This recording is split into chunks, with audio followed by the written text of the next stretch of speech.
От Ингушского Колизея в Насыркорте теперь остались только каркас крыши, несущие столбы и несколько стен. Наш амфитеатр не смог повторить судьбу своего итальянского прототипа. И у некогда шумного зала рядом с федеральной трассой слышен только звук проезжающих машин. Если объективно оценить это здание, то цепляло оно только эффектным видом, который притягивал взгляд, но все остальное не было учтено. В 2012 году объект был сдан в эксплуатацию как амфитеатр в городе Назрани. Впоследствии на этом объекте размещалась Государственная филармония имени Хамхоева. В принципе, формат построения такого объекта в нашей республике, конечно, вызывает определенные вопросы. Связано это в первую очередь с тем, что климатические условия у нас, наверное, немножко не те, которые позволяют проводить какие-то круглогодичные мероприятия в зале, который является по большому счету открытым, неотапливаемым. Летний амфитеатр был самым большим в республике концертным залом под открытым небом, рассчитанным на 1300 зрительских мест. В круглогодичном зале было предусмотрено лишь частичное отопление, а погода в республике зимой не позволяла проводить там какие-либо мероприятия. Но основная проблема не в этом. Качество строительства и ошибки проектных решений привели к тому, что находиться там было опасно для жизни. Основные проблемы были видны невооруженным взглядом. Это в первую очередь та часть отапливаемая, где располагалась филармония. Там был грибок, там была плесень, там везде было очень влажно. И несмотря на то, что помещения официально являлись отапливаемыми, сотрудники филармонии все время жаловались, особенно в зимнее время, что там холодно. То есть помещения 100% не соответствовали температурно-влажностному режиму. В подвале была вода, сам лично туда заходил.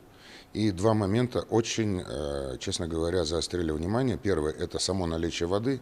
От 2 до 5 сантиметров – это та вода, которая там стояла постоянно. Плюс к этому в фундаментных конструкциях, которые железобетонные, были видны открытые участки арматуры, что говорит о том, что при заливке бетона была полностью нарушена технология. А что это значит? Это говорит о том, что если в подвале вода, то за один только зимний период эта вода, наверное, десятки циклов размораживания, замораживания проходила.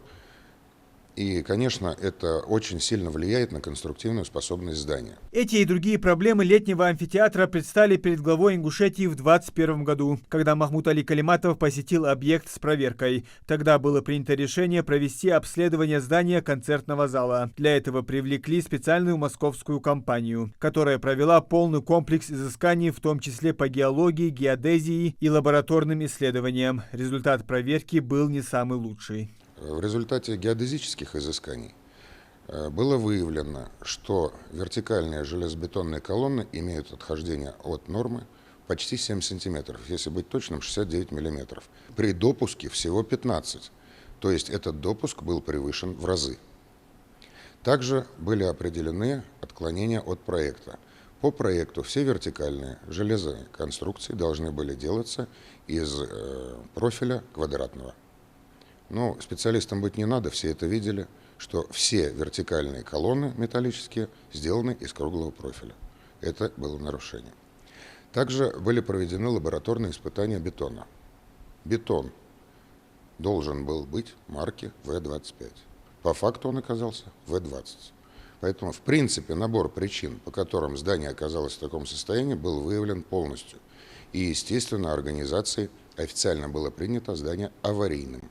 Что имеется в заключении? При таком наборе проблем уже шло обсуждение, стоит ли проводить противоаварийные работы или ремонт здания. Как показали подсчеты, эти два варианта нецелесообразны. Ремонт обойдется намного дороже, чем строительство нового здания. Поэтому решили не рисковать и снести объект. Был проработан опыт других регионов, и в результате Минимуществом был заключен безвозмездный договор с подрядной организацией на демонтаж и вывоз этого здания. Соответственно, получается так, что за счет остаточной стоимости материалов организация нам полностью сносит это здание и вывозит весь строительный мусор с соответствующей его утилизацией. Для понимания, по проекту сноса, если бы мы вынуждены были платить средства этой организации, то это было бы около 40 миллионов. В правительстве республики также развеяли слухи, что территория объекта продана. На сегодня амфитеатр на балансе Минимущества. Сегодня этот участок, он находится в казне.